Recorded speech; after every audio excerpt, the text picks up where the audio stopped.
Hi everyone, welcome to July site meeting. First thing is always our attendance. This is the June attendance monthly average for each site. So J-Town was 80%, Mount Washington was 76%, BE was 86%, Developing Young Minds, which is the new name for Amazing Childcare, in case you're wondering who that is, 79%, Great Beginnings 81%, Raisin Factory 70%, Creative Kids 70%, and Spencer 82%.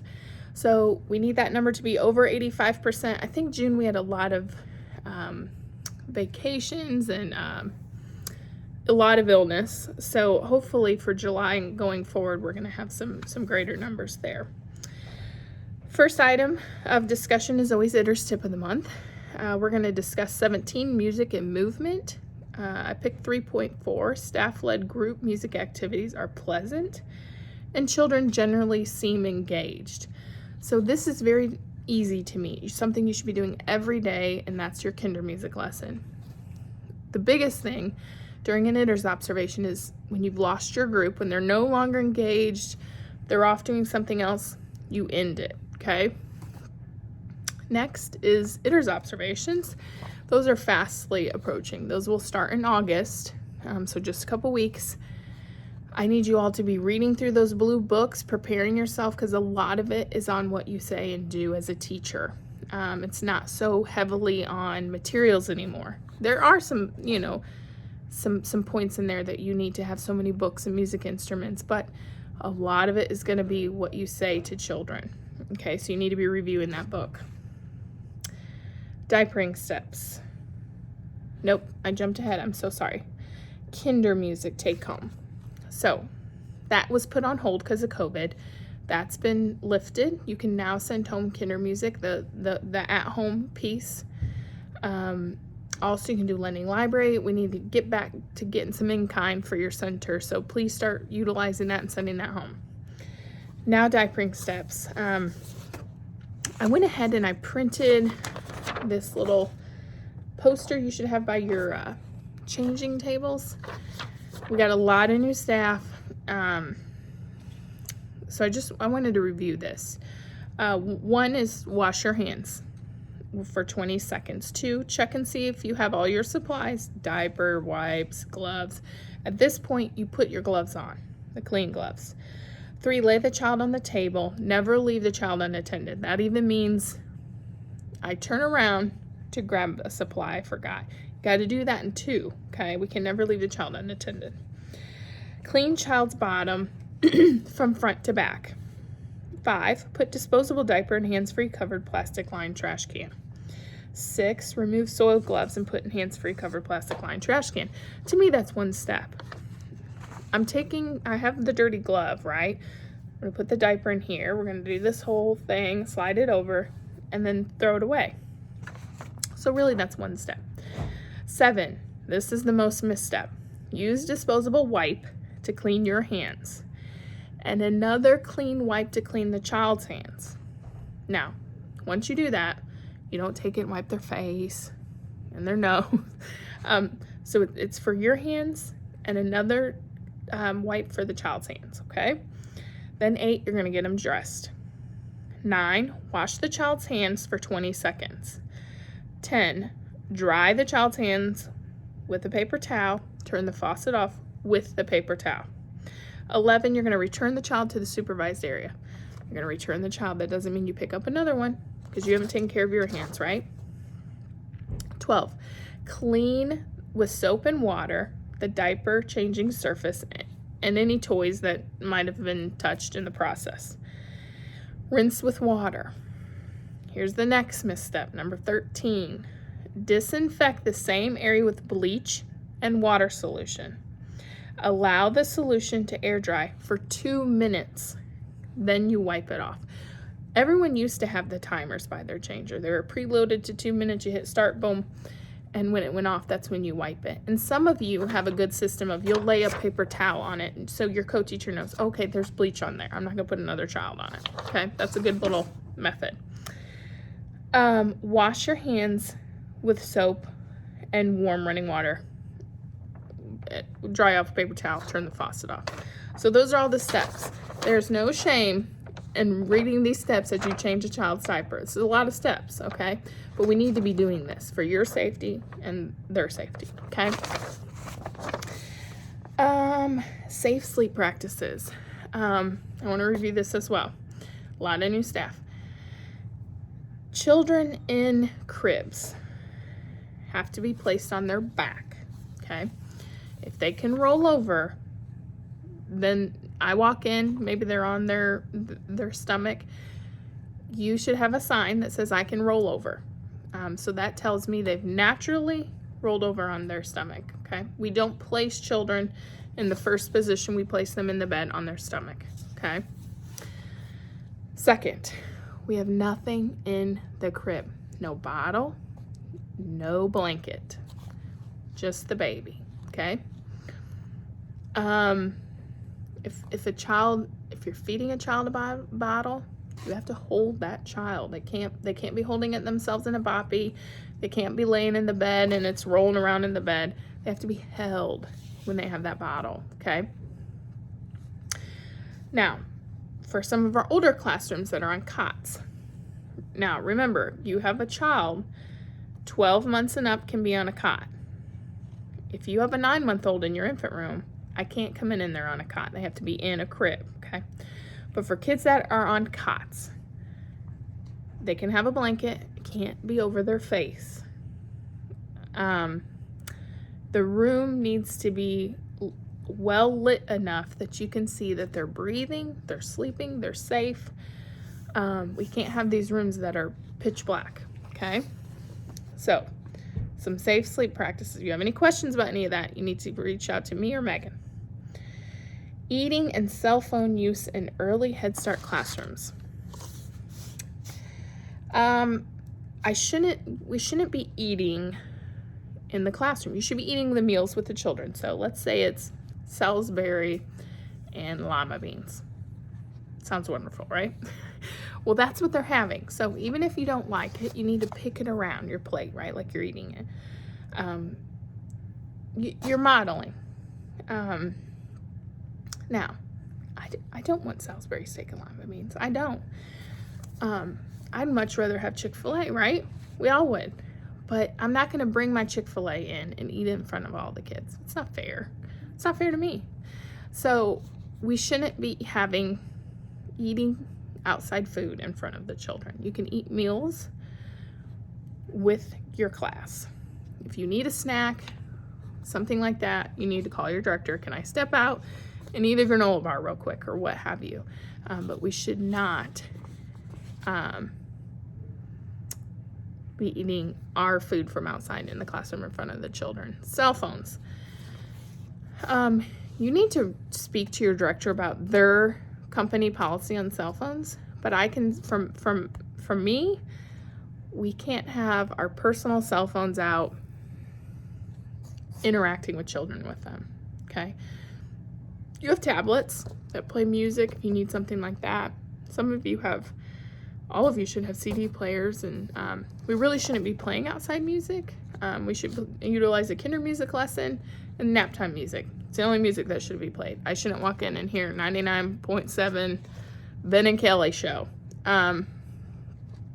So we need to watch our use with our cell phones, because we need to be supervising and interacting with children, not our cell phones. Tadpoles. I think it's going good. We're getting better at attendance, which yay for us. Notes to parents. I just ask that it remains positive. We don't share behaviors through tadpoles.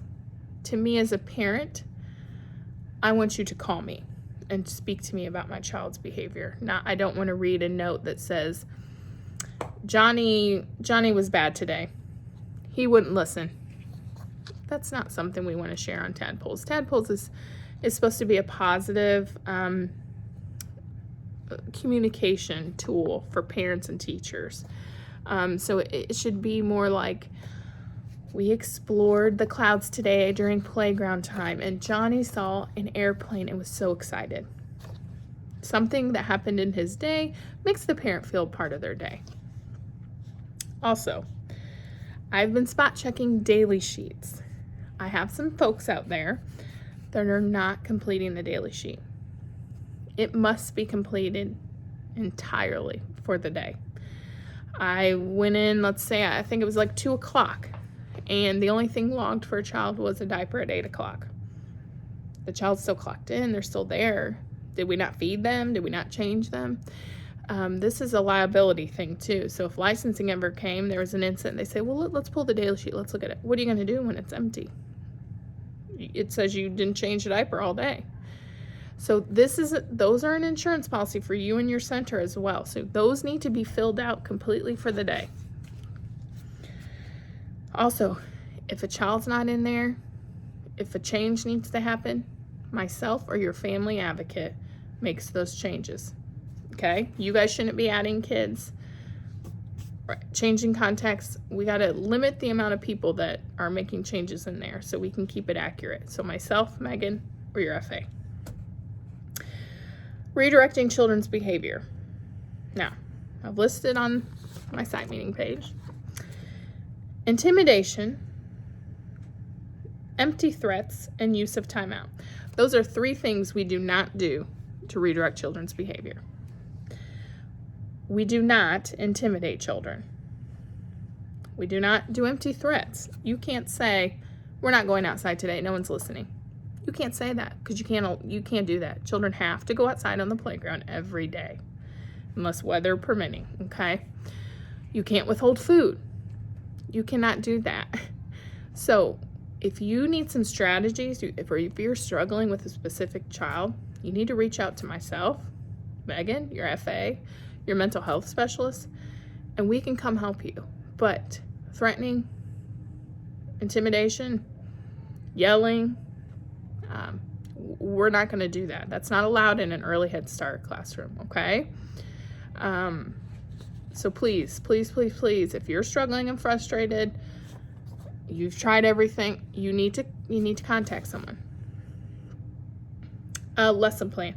This is a big chunk here, and I know this was covered last month, but I really want to focus in on this.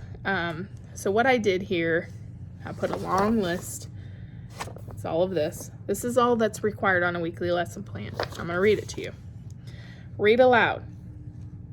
Every day of the week, you should have a read aloud. Different book. Kinder music. You should have 1 lesson that you do every day. So if it's beach balls, you're doing that Monday, Tuesday, Wednesday, Thursday, Friday. So I would just list it across the board. 1 change to the environment. This, I'm not asking you to, I built a loft in my room. No. It can be as simple as I added a new puzzle to our classroom. I rotated blocks. Something very simple, but it cannot be left blank, okay? 1 family partnership a week. I can give you an example. Bright Expectations was doing a great kind of schedule. They had the baby sign language, 1 for every week. They posted it on the door. They worked on it in the classroom. They sent it home. They attached it in the tadpoles as a picture to send to families. This is the sign we're working on this week. Work on it at home. That's a great family partnership activity. Something you're doing and they're taking home and doing as well. 2 mental health experiences weekly. Those need to be different. You can pick the day. You could say, well, I'm doing baby doll circle time Monday, Wednesday, Friday. I'm going to do mental health Tuesday, Wednesday. Okay. 1 safety planned activity. That's 1 thing safety related. Now, we're not teaching kids about chemical bottle labels. That no. I'm talking like walking feet. We're going to play the walking feet song when we walk to the playground. Something like that. 1 nutrition activity. 1 time in the week, a nutrition activity. Farmer's market and the dramatic play. Boom. Art. Really, art, here's the thing. You got 24 months and up. Our infant room, we don't need to worry about that. It's not age appropriate. But your art should say free art. We don't do product art. We're not going to all sit down and make pineapples, right? We're going to have free art. and you have to, for a child 24 months and older, have some art supplies available to them, especially during your ITERS observation. So really, you're just writing free art on that lesson plan. One plan Mighty Minute, little box, blue, white, says Mighty Minute. It's a little transition activity. You need to pick one, and you need to add it on there, and you need to do it. One lesson for Baby Doll Circle Time, implemented 3 days a week. So, like I said, you could do Baby Doll Circle. I'm going to do lesson 2.1. You're going to do it on Monday, Wednesday, Friday. You need to have it listed on your lesson plan, okay? 3 indoor experiences weekly. Those must be intentional teaching experiences. Those are TSG activities, because you can assess from those, and a lot of you do that teach and assess feature. The outdoor is 2 different experiences. Those as well need to be intentional teaching experiences. And then 1 planned individual learning experience for every early Head Start child. So, and then if you have a child, let's say they have first steps for speech, that individual planning experience needs to reflect that goal of speech. So I'm going to pick a literacy experience. Now, I do have that handout. If you need it, reach out to me. I attached it to last month's site meeting, but I really want you guys to focus on this and getting the basics of everything you need on your lesson plan. Next, just a reminder that TSG Gold, July 26th, it's going to look different. I don't want you to freak out, July 26th. We'll tackle that together. They've made some changes. It's going to look different for documentation, but we will work through that together, okay? Because I can't really help you until they've changed it and we can get in there and work with it. Health specialists, they're going to be out doing those health and safety checks in July and August. Make sure your medication boxes are locked. Not with a key in it and unlocked. Locked. Make sure the medication is stored properly. Health alerts are up to date in the rooms. Cleaning supplies are stored and out of reach. And toothbrushing is still on hold. They have not said we could do that yet. So obviously when they say we can, we'll let y'all know. But make sure you have all the proper stuff. It's been a long time since we've been brushing teeth. Maybe we need to replace them, get new toothpaste. Make sure you're ready. All right, due this month, summer checkpoints, July 30th. I know some of you are working on those now. Some of you have finished already and finalized.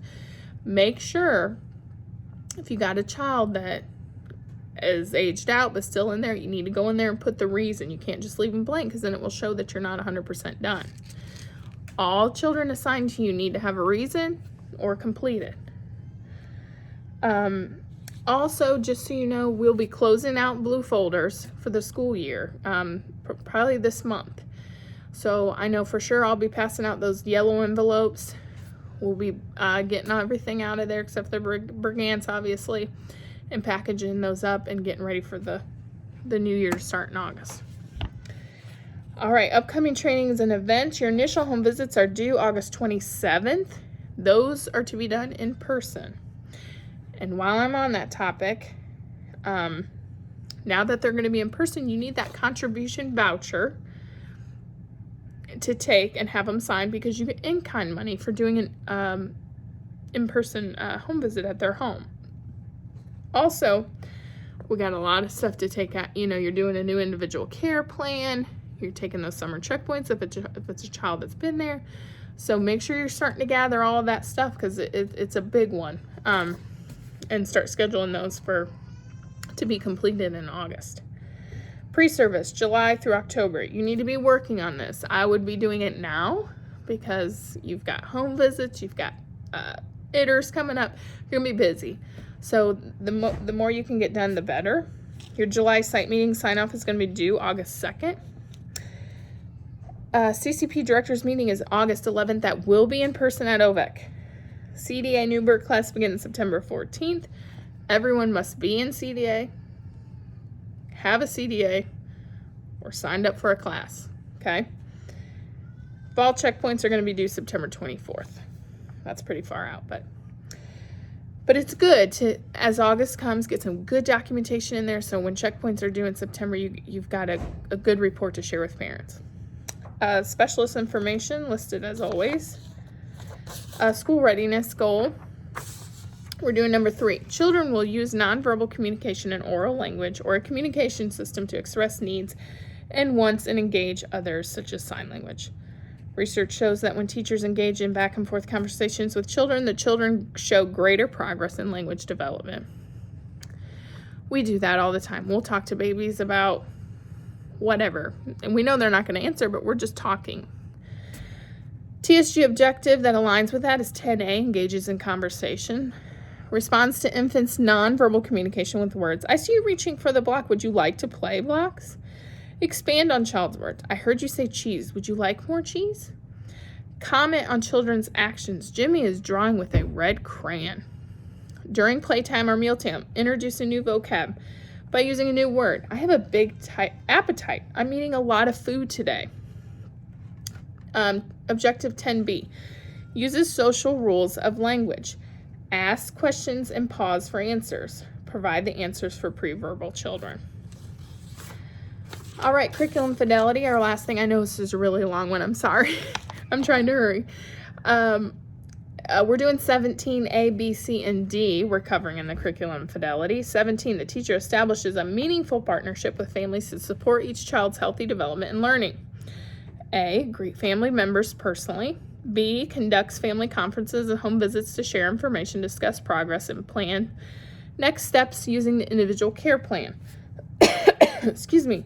C, involves family members in the program in meaningful ways by offering a variety of options that match families' interests, skills, and schedules. Encourages families' participation by sharing TSG learning games with families. All right, some action steps to work on those goals. Greet parents at pickup and drop-off. With parents not being allowed in the building, we can utilize tadpoles. It's a great connection to make with families just by sharing that little snapshot of their day like I gave the example earlier. Conduct required home visits and parent-teacher conferences. Discuss the individual care plan at initial home visit to allow parents to give instructions on best care for their child. We all know the parent is the child's first teacher, so that gives them some buy-in into their care with you. So fill that out together with them at their initial home visit. Host parent events at the center that reflect parents' and families' interests. Utilize take-home activities such as kinder music and lending library. It's great in kind. It's a great way to get them involved in the center. Send home TSG activities during home visits and parent-teacher conferences. You all do that. I think that's it. Whew, that was a long one. Have a great rest of the month, you all.